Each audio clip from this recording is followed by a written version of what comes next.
In school, I had to do an essay. So what the essay I did, like writing about all different things. I'm gonna take the essay I did, and I got an A for that. The essay I had did, I don't know how old I was, but the essay I did my guns and violence. I made an A.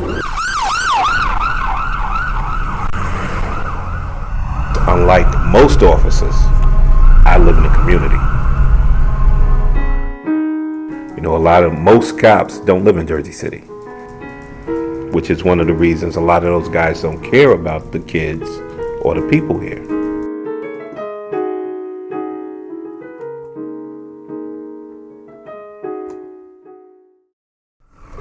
There's a lack of awareness, a basic amount of ignorance. There's a certain I don't care attitude. We have the basketball court up on Audubon and Bergen and Audubon Hall. And there was a big blood sweep. It made the newspapers. But what a lot of people missed, when we replaced the basketball court in there, it's all red. So it was natural for the Bloods to take over that area.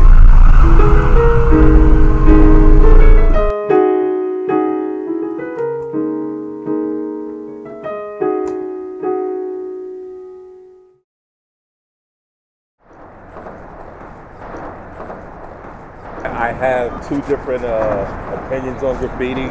I was an art major. I mean, if you're tagging somebody's house, yeah, that's different. The gang graffiti is normally done to intimidate. The gang graffiti may be done to give a distinct message. Here, I'm really not opposed to it. Often I'm fascinated or intrigued by it.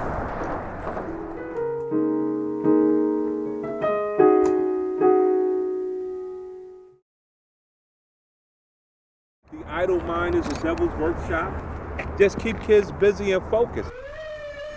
This is actually Arthur Ashe Park. This is an official city park, and it's been this way for over 2.5 years. So this is the same city that gives 30-year tax abatements right downtown, and we have all these big, huge, wonderful buildings, right? But this is a park in my neighborhood. This is what it looks like. One of the reasons kids join gangs is because they're looking to belong to something. There's a certain amount of camaraderie, a certain amount of teamwork with football, a certain amount of, just that belonging, that sense of belonging. Even if we suck. Listen, we were supposed to finish 7-2. My senior year, I think we finished 4-6. But we still had a certain amount of pride. You had guys who went on to college.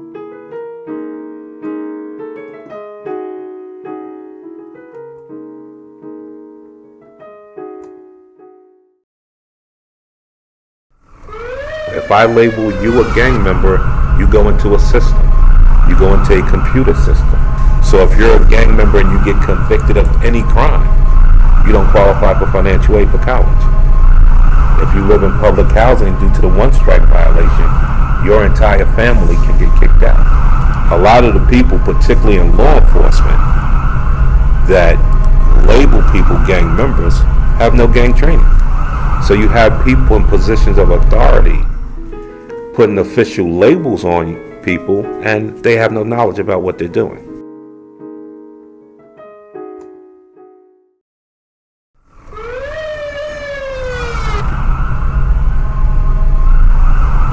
One out of 3 black males between the age of 21 and 26 is in prison. Now, unless our race is the most savage race around, I gotta have a problem with that. And don't forget, the prison system is a big business. Average inmate in state prison has to work. You have a job. And they work for $1.20 a day. And we take that approach very similar to California. That very strong suppression approach. We make arrest on top of arrest. We look at court injunctions. We look at all these other things. Well, California's had gangs since the mid-60s? So did this approach work in California? Why are we taking the failing approach here?